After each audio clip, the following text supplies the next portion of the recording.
अच्युतं केशवं कृष्णे दामोदरं रामनारायणं जानकीवल्लभं रामनारायणं जानकीवल्लभं।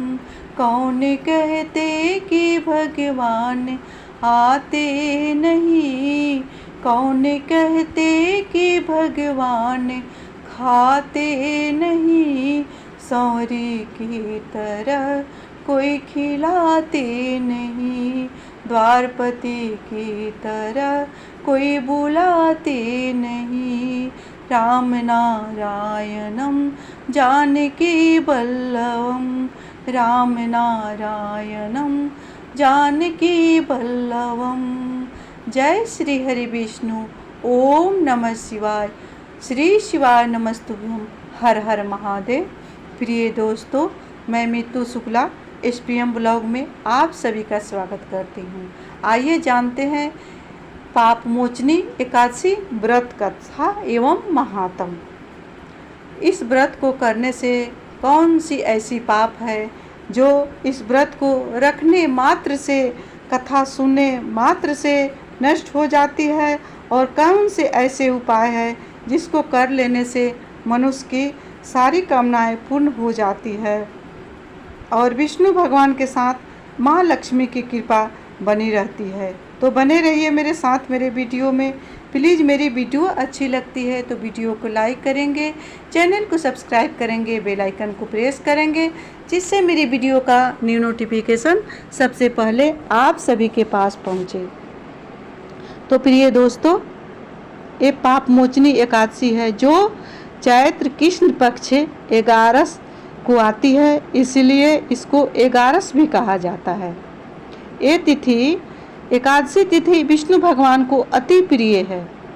अगर मनुष्य एकादशी का व्रत रखता है तो उसके बाद और कोई व्रत रखे या न रखे उससे कोई फर्क नहीं पड़ता है, क्योंकि ये व्रतों में महाव्रत एकादशी है, उसमें भी पाप मोचनी एकादशी। जैसे एक साल में 24 एकादशी आती है, वहीं अधिक मास में 26 एकादशियाँ आती है, तो उसमें सबसे महत्वपूर्ण माना गया है ये पाप मोचनी एकादशी को, जो चैत्र कृष्ण पक्ष एकादशी को कहा जाता है पाप मोचनी एकादशी। ये पाप मोचनी एकादशी इस साल 2024 में 5 अप्रैल को रखा जाएगा।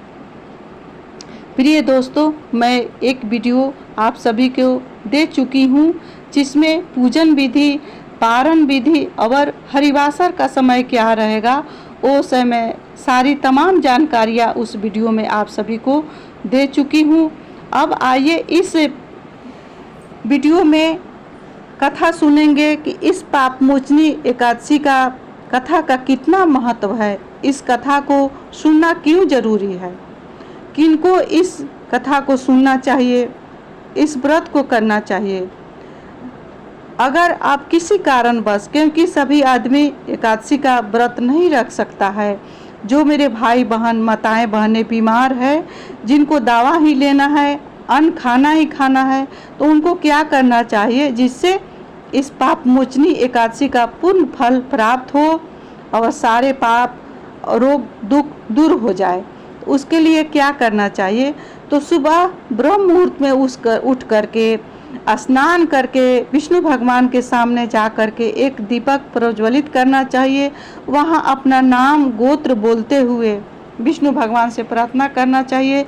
विष्णु भगवान को पीले फूल, पीले फल अति प्रिय है। विष्णु भगवान को पंचामृत से उस दिन अवश्य ही स्नान कराना चाहिए और विष्णु भगवान के सामने बैठ करके आपके घर में जो भी माला है, रुद्राक्ष का माला है या तुलसी माला है या जो भी माला है जिससे आप रोज माला करते हैं, जिनको मानते हैं उसको जपते हैं, उसी माला से आप विष्णु भगवान के सामने बैठ करके 108 बार ओम नमो भगवते वासुदेवाय का जाप अवश्य करना चाहिए। उसके बाद अगर आप व्रत रखें तो भी ठीक, नहीं रखें तो भी ठीक, लेकिन एक बात का विशेष रूप से ध्यान देना चाहिए कि उस दिन चावल निषेध माना गया है।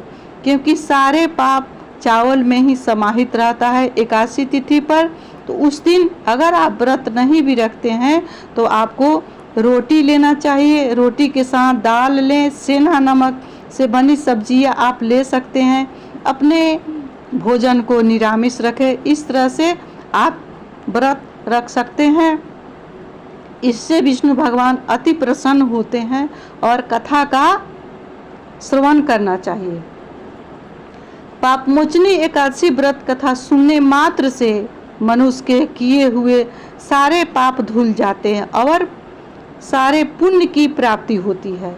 तो आइए जानते हैं इस व्रत का कथा क्या है। इस कथा को शांत भाव से पूरे कथा का श्रवण करिएगा, कथा को सुनिएगा और एक कथा को मन क्रमचर्या से सुन करके इस कथा को मन ही मन गुणगान करते हुए ओम नमो भगवते का जाप करते हुए अपने सारे दिन को व्यतीत करना चाहिए। रात्रि में हो सके तो जागरण भी करना चाहिए। इससे विष्णु भगवान बहुत प्रसन्न होते हैं। भगवान श्री कृष्ण ने पांडु पुत्र अर्जुन को पापमोचनी एकादशी का महत्व बताया। श्री कृष्ण ने स्वयं पांडु को पापमोचनी एकादशी का व्रत का महत्व बताया। कहा जाता है राजा मानधाता ने लोमस ऋषि से जब पूछा कि अनजाने में हुए पापों से मुक्ति कैसे हासिल की जाती है, तब लोमस ऋषि ने पापमोचनी एकादशी व्रत का जिक्र करते हुए राजा को एक पौराणिक कथा सुनाई थी। कथा के अनुसार एक समय चैवन ऋषि के पुत्र मेघावी वन में तपस्या कर रहे थे। उस समय मंजू घोषा नामक अप्सरा वहां से गुजर रही थी। तभी उस अप्सरा की नज़र मेघावी पर पड़ी और वह मेघावी पर मोहित हो गई। इसके बाद अप्सरा ने मेघावी को अपनी ओर आकर्षित करने के लिए ढेरों जतन किए। मंजू घोषा को ऐसा करते देख कामदेव भी उनकी मदद करने के लिए आ गए। इसके बाद मेघावी मंजू घोषा की ओर आकर्षित हो गए और वह भगवान शिव की तपस्या करना भी भूल गए। समय बीतने के बाद मेघावी को जब अपनी गलती का एहसास हुआ तो उन्होंने मंजू घोषा को दोषी मानते हुए उन्हें पिचासनी होने का श्राप दे दिया, जिससे अप्सरा बेहद दुखी हुई।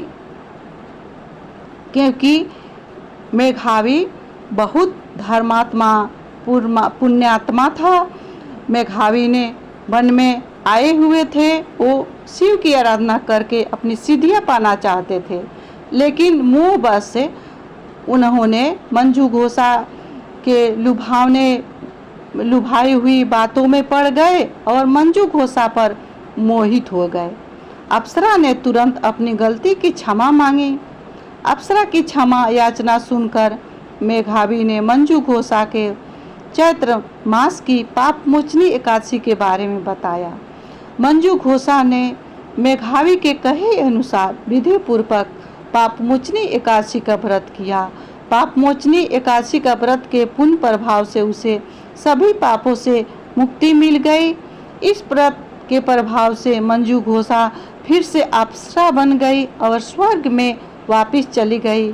इधर मंजू घोषा के बाद मेघावी ने भी पापमोचनी एकादशी का व्रत किया, क्योंकि उसको अपनी पाप का एहसास हो गया था कि मैंने ये पाप किया है, इसका पाप का विमोचन कैसे होगा, पापमोचनी एकादशी का व्रत से होगा। इसीलिए पापमोचनी एकादशी का व्रत मेघावी ने भी किया। व्रत के प्रभाव से उसके सारे पाप दूर हुआ और अपना खोया हुआ तेज पाया और तेज पा करके उन्होंने फिर शिव की तपस्या में लग गए। तो प्रिय दोस्तों, ये है विष्णु भगवान की पापमोचनी एकादशी व्रत कथा, जो कि चैत्र कृष्ण पक्ष में आती है। ये पापमोचनी एकादशी हर साल अगर कोई भी जातक इस व्रत को रखता है, कथा को सुनता है, उसके सारे पाप धुल जाते हैं। जैसे अप्सरा का पाप, मेघावी का पाप विष्णु भगवान ने धोया था पापमोचनी एकादशी का व्रत करने से, उसी तरह जो भी जातक इस व्रत को रखता है, कथा को सुनता है, विधि विधान से शुभ मुहूर्त में पारण करता है, उसके सब पाप विष्णु भगवान की कृपा से धुल जाते हैं और विष्णु भगवान के साथ माँ लक्ष्मी की भी कृपा प्राप्त होती है। उसमें कोई भी संशय नहीं है, लेकिन कुछ ऐसे कार्य हैं जो कि एकादशी तिथि में निषेध माना जाता है। जैसे तुलसी में जल देना, उस दिन एकादशी तिथि में तुलसी में जल नहीं देना चाहिए। दूसरा निषेध कार्य है जो तुलसी के जो पत्तियां हैं उसको नहीं तोड़ना चाहिए। और तीसरा कार्य है जो विष्णु भगवान के सबसे प्रिय भोग में अगर तुलसी पत्र नहीं रखा जाए तो विष्णु भगवान भोग को पाना तो दूर रहा, भोग को देखते भी नहीं है। इसीलिए एकादशी तिथि के एक दिन पहले 10वीं तिथि के दिन ही ये पत्तियाँ, तुलसी का जो भी पत्तियाँ है या बेलपत्री है उसको तोड़ करके रख लेना चाहिए। एकादशी तिथि पर बेलपत्री को भी नहीं तोड़ा जाता है, उसको एक दिन पहले बेलपत्र को उतार करके रख ले, तुलसी पत्र को उतार करके रख ले। और एकादशी तिथि पर कोई भी वृक्ष की कोई भी पत्तियां नहीं तोड़ी जाती है। नहाने के पहले फूल को उतार ले, तोड़ ले, उसके बाद नहा करके पूजा अर्चना करना चाहिए। प्रेम से बोलिए जय श्री हरि विष्णु, हर हर महादेव। प्रिय दोस्तों, मैं इसी के साथ अपनी वाणी को विष्णु भगवान के चरणों में विराम दे रही हूँ। मिलती हूँ अगले वीडियो में, तब तक के लिए इतना ही। ओम श्री नमो भगवते वासुदेवाय नमः।